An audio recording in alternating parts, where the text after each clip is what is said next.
Dari Abu Hurairah radhiyallahu anhu dari Nabi bersabda, menguap itu dari setan. Maka bila seorang dari kalian menguap, hendaklah sedapat mungkin ditahannya, karena bila seseorang dari kalian menguap, dengan mengeluarkan suara ha, setan akan tertawa. Hadis sahih riwayat Bukhari, Muslim, dan Tirmidzi. Dari Aisyah radhiyallahu anha berkata, ketika perang Uhud dan kaum musyrikin dapat dikalahkan, iblis berteriak dan berkata, "Hei hamba-hamba Allah, di belakang kalian ada pasukan musuh yang lain." Maka pasukan yang di depan kembali, sehingga terjadilah pertempuran antara pasukan barisan depan dengan pasukan belakang, sesama kaum muslimin.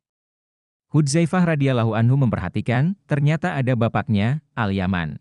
Maka segera saja dia berseru, "Wahai hamba-hamba Allah, itu bapakku, itu bapakku."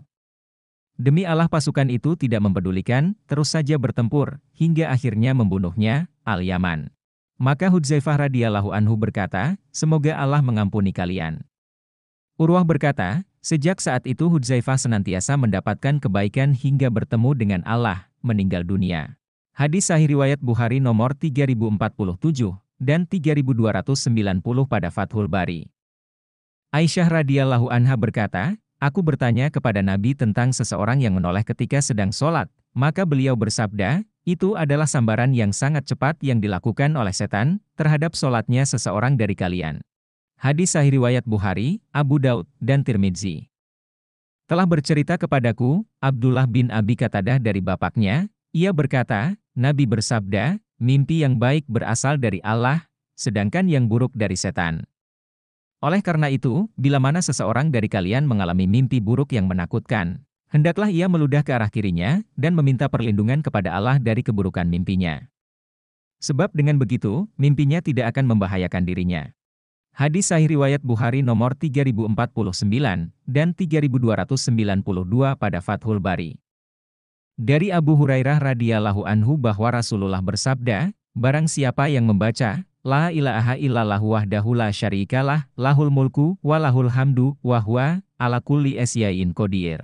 Tidak ada Tuhan yang berhak disembah selain Allah, yang Maha Esa, tidak ada sekutu baginya, miliknya kerajaan, dan baginya segala puji, dan dia Maha Kuasa atas segala sesuatu, sebanyak 100 kali dalam sehari. Maka baginya mendapatkan pahala seperti membebaskan 10 budak. Lalu ditetapkan baginya 100 kebaikan, dan dijauhkan darinya 100 keburukan, serta baginya ada perlindungan dari godaan setan pada hari itu hingga petang.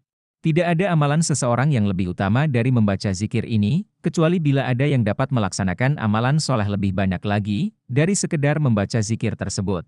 Hadis sahih riwayat Bukhari, Muslim, dan Abu Daud. Sa'id bin Abi Waqqas berkata, Umar meminta izin menemui Rasulullah, saat ada wanita-wanita Quraisy sedang berbincang bersama beliau, dan berlama-lama berbicara, hingga suara mereka terdengar dengan keras. Ketika Umar terdengar meminta izin, para wanita itu berdiri, lalu pergi berlindung di balik tabir. Rasulullah mengizinkan Umar masuk, lalu Rasulullah tertawa. Umar berkata, semoga Allah selalu membuat gigi baginda tertawa wahai Rasulullah. Beliau berkata, aku heran dengan para wanita yang tadi bersamaku. Ketika mereka mendengar suaramu mereka langsung saja menghindar, dan berlindung dari balik tabir. Umar berkata, kamulah wahai Rasulullah, seharusnya yang lebih patut untuk disegani. Selanjutnya, Umar berkata, wahai para wanita yang menjadi musuh bagi diri kalian sendiri, mengapa kalian segan atau takut kepadaku, dan tidak segan kepada Rasulullah? Para wanita itu menjawab, ya, karena kamu lebih galak dan keras hati dibanding Rasulullah. Kemudian Rasulullah bersabda, demi zat yang jiwaku berada di tangannya. Tidak ada satu setan pun yang berjumpa denganmu pada suatu lorong, melainkan dia akan mencari lorong lain yang tidak kamu lalui. Hadis sahih riwayat Bukhari nomor 3051 dan 3294 pada Fathul Bari. Dari Abu Hurairah radhiyallahu anhu dari Nabi bersabda, jika terbangun, seingatku beliau bersabda, seseorang dari kalian, dari tidurnya hendaklah dia berwudu dan beristinsyar, memasukkan air ke hidung dan mengeluarkannya. Karena setan tidur pada batang hidung orang itu. Hadis sahih riwayat Bukhari, Muslim, dan Nasai. Jazakumullah khairan.